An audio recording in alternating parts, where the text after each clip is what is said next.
What's going on, guys?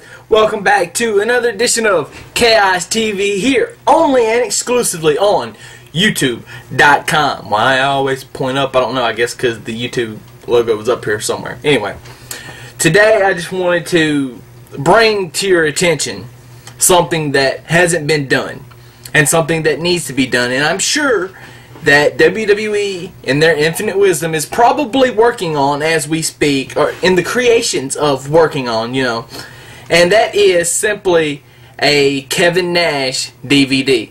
Now, of all the wrestlers that they've got that they can make even more money on, Kevin Nash, who they just signed to some kind of Legends contract, they can make the DVD. They've got footage from WCW, even back in, the NWO and all that, and then the stuff with Diesel, that, of course, that he did in the WWF, and then even further back in his time with WCW before, when he was the Giant Oz, and I think he had another character or so.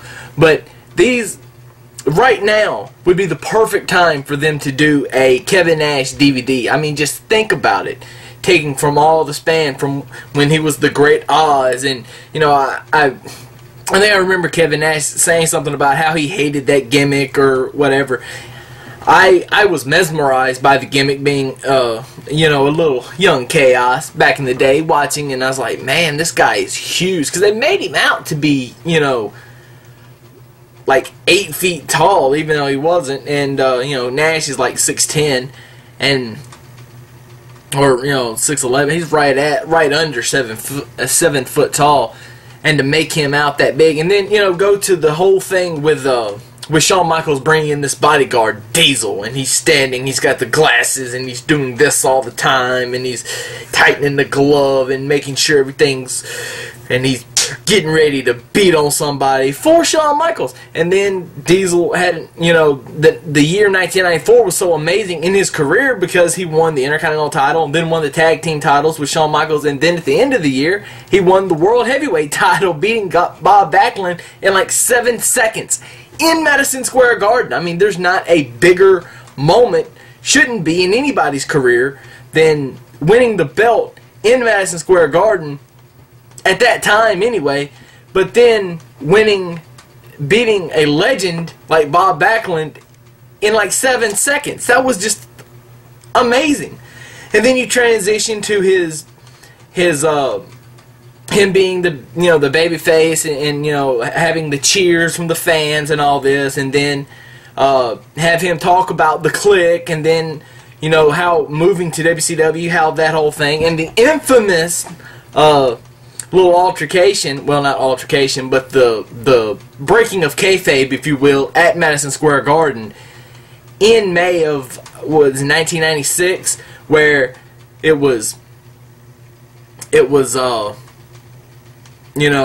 Razor Ramon and Scott Hall and Shawn Michaels versus Diesel or Nash and Triple H, and they all four wanted that match because they knew it was going to be the final time that they were all going to be together, and then to have them be able to wrestle that match in a cage in Madison Square Garden, the biggest thing, and then they completely broke kayfabe, which I'm sure Vince went ballistic, and there have been stories told about it. Triple H talked about it some, where there was no blame that could be placed on those guys because they were gone, and you can't blame Shawn because he's your guy that's leading the company as the world champion, so all the blame kind of got placed back on him.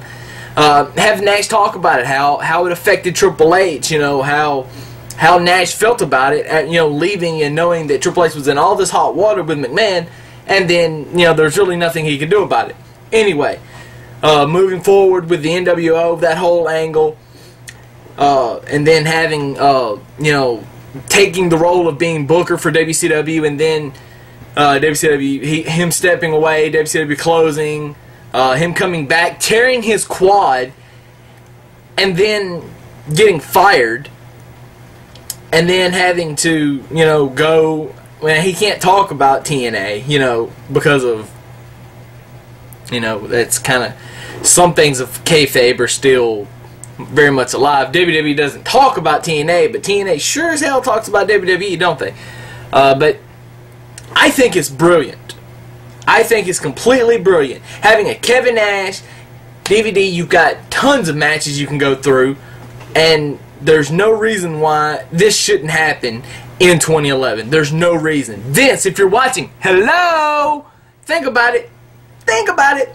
It's one of those no-brainers that needs to be done, you know, while you've got the chance to do it. Have Nash do an extensive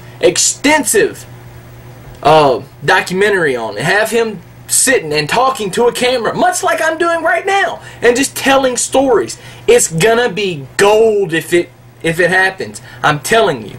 WWE is always looking for ways to make money. Kevin Nash DVD. I know you're thinking about it. I know it's already been thought of. Make it happen. Chaos has